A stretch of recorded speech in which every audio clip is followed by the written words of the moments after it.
बिस्मिल्लाहिर्रहमानिर्रहीम। प्यारे बच्चों, आज हम एक्सरसाइज 6.10 स्टार्ट ले रहे हैं और ये इस चैप्टर की लास्ट एक्सरसाइज है। हार्मोनिक प्रोग्रेशन हम पढ़ेंगे। पहले हमने अर्थमेटिक प्रोग्रेशन पढ़ा, फिर ज्योमेट्रिक प्रोग्रेशन पढ़ा। अब ये इस चैप्टर का लास्ट टॉपिक है हार्मोनिक प्रोग्रेशन। डेफिनेशन में पढ़ देता हूँ। अ सीक्वेंस ऑफ नंबर्स, एक नंबर्स की तरतीब इज कॉल्ड हार्मोनिक सीक्वेंस और हार्मोनिक प्रोग्रेशन कहलाएगी इफ द रेसिप्रोकल, यानी उनको हम कन्वर्स कर लें, उल्टा लें, ऑफ इट्स टर्म्स, यानी उनकी टर्म का रेसिप्रोकल और इन अर्थमेटिक प्रोग्रेशन बन जाए, यानी ए बी बन जाए। मैंने एग्जांपल दी है 1, 1/3, 1/5, 1/7 इज एच पी। मैं कहता हूँ ये एच पी कहलाएगी, क्योंकि जब हम इसका रेसिप्रोकल लेंगे वो बनेगा 1, 3, 5, 7, तो ये ए पी कहलाएगी।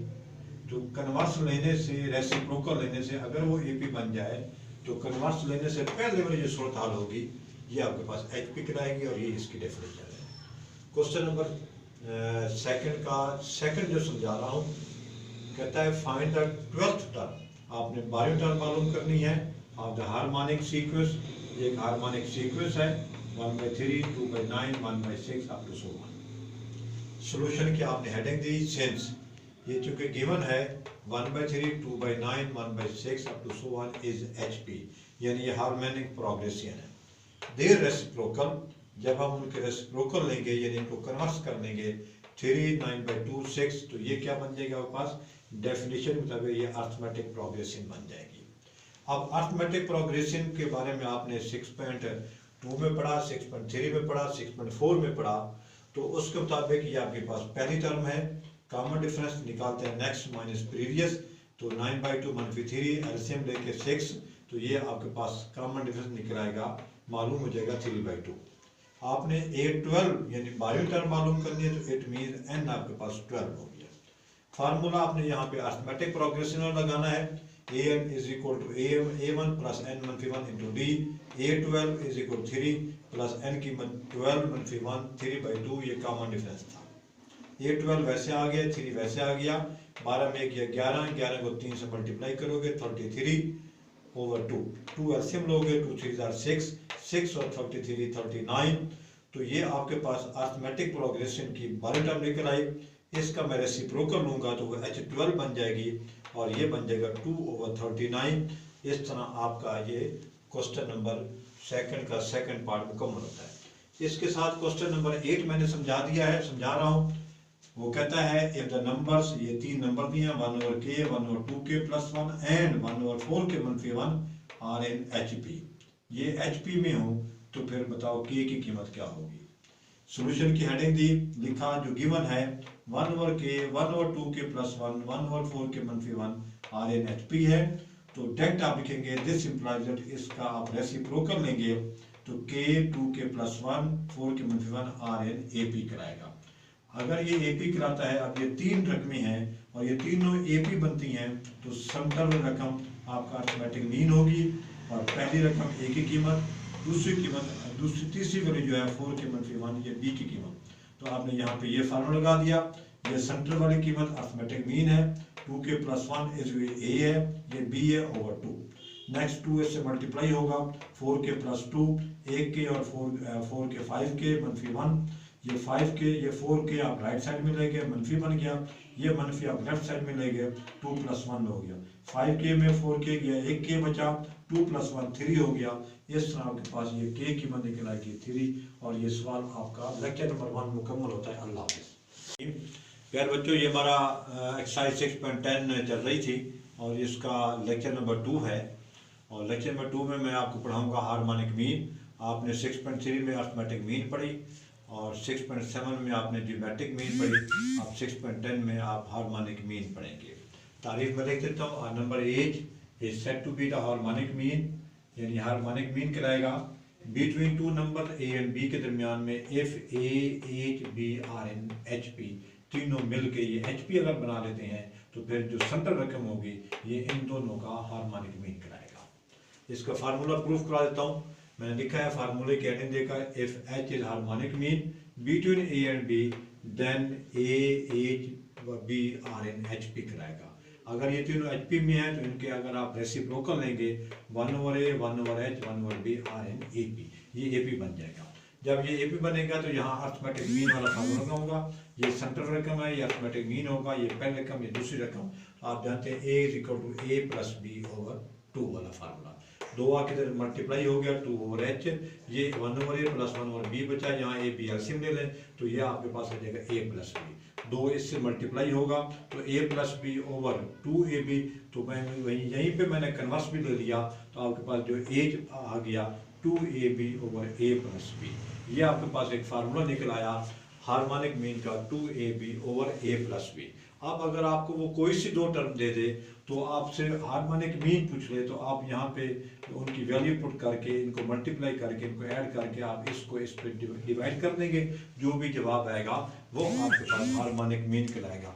देखिए आप जानते हैं कि आपके पास जो अर्थमेटिक मीन का फार्मूला बना था वो आपके पास था a प्लस बी ओवर 2 बना था, और जो ज्योमेट्रिक मीन का फार्मूला बना था वो ए बी का स्क्वायर रूट था। ये आपके पास 3 फार्मूले बनते हैं, इन तीनों में कोई सी दो टर्म देगा वो तीनों भी पूछ सकता है, कोई उनमें एक भी पूछ सकता है। अब इसके साथ क्वेश्चन नंबर 9 में समझा रहा हूँ, बहुत अहम क्वेश्चन है। इस टाइप के 3 सवाल थे। तो इसमें कहता है फाइंड n सो डैट, ये टर्म देता है may be the harmonic mean between a and b, ए और b के दरमियान में ये जो टर्म हमारे पास है ये हार्मोनिक मीन बन जाए, तो बताइए फिर n की कीमत क्या होगी। सोल्यूशन की हेडिंग बहुत अहम बात, ये मैं लिखता हूँ द टर्म, ये जो टर्म गिवन है विल बी हार्मोनिक मीन कहलाएगी between a and b if, अगर ये टर्म ये हार्मोनिक मीन वाले फार्मूले की, क्योंकि ये फार्मूला आपके पास हार्मोनिक मीन का है, अगर ये इसके इक्वल हो जाए तो ये भी हार्मोनिक मीन कहलाएगी, तो ये तो ऑलरेडी हार्मोनिक मीन का फार्मूला है। तो हम अब इसी को हल करेंगे, अपना जवाब निकालेंगे। नेक्स्ट स्टेप बड़ा इजी है, मैंने क्रॉस मल्टीप्लाई किया, a प्लस बी इससे ज़रा खा गया और 2ab इससे मल्टीप्लाई हो गया इंटू a प्लस बी आ गया। पहले a को मैंने मल्टीप्लाई किया इससे भी और इससे भी। अब आप देखते हैं कि a की पावर 1 है, तो ये जब इससे मल्टीप्लाई होगा बेस सेम होंगे, पावर ऐड हो जाएंगी, ये बन जाएगा a की power n plus 2 plus a ज़रब खाएगा तो ये बनेगा a b की n प्लस 1, अब b ज़रब खाएगा पहले इससे तो b a की n प्लस 1, b जब इस ज़रब खाएगा तो फिर इसकी पावर 1 आ गई, तो ये इसमें ऐड होकर b की पावर बन जाएगा n plus 2 is equal to 2ab को पहले a ज़रब देंगे, ये बने 2a की n प्लस 1, साथ b आ गया, 2ab को जब इस ज़रब दूंगा तो ये बन जाएगा 2ab की n प्लस 1 आ जाएगा। नेक्स्ट देखिएगा, ये a की n प्लस 2 वैसे लिखे, ये भी मैंने वैसे लिखी, ये भी मैंने वैसे लिख दी, ये भी मैंने वैसे लिख दी।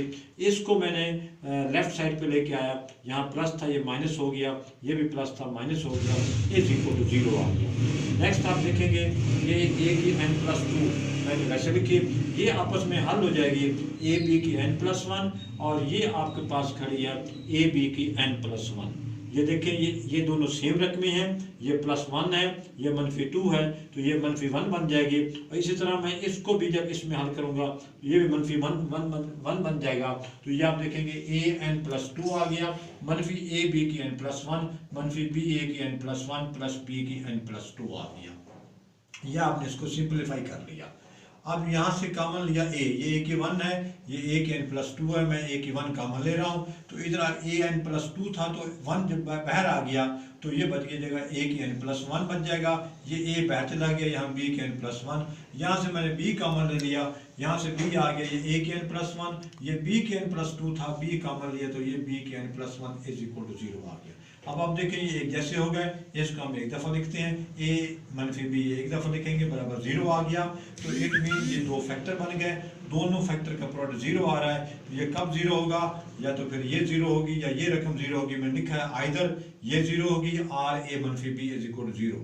ये इसको मैं निगलेक्ट कर दूंगा क्योंकि मुझे n चाहिए था, उसमें n इन्वॉल्व नहीं है, मैंने ये लिखी है, तो a की n प्लस 1 ये मनफी था, राइट साइड में ले गया प्लस हो गया। नेक्स्ट स्टेप में मैं क्या काम करूंगा, ये b की n प्लस 1 पे दोनों तरफ मैं डिवाइड कर दूंगा, ये आप जानती है कट गया, यहाँ पे 1 बच गया, तो ये a की n प्लस 1 और b की n प्लस 1 है, क्योंकि पावर एक जैसी है तो वो a की पावर बना देंगे, इसकी बेस बन जाएगी a और b। ये चूंकि 1 था आप जानते हैं 1 को मैं लिख सकता हूँ a और b की पावर 0। अब ये चूंकि बेस सेम हो गए, लॉग कवानीन के मुताबिक n प्लस 1 इज इक्वल 0 और 1 को उधर ले जाएंगे तो n इज इक्वल टू मनफी 1 आ गया। इस तरह ये आपके पास क्वेश्चन मुकम्मल होता है और लेक्चर नंबर 2 भी मेरा मुकम्मल होता है। अल्लाह।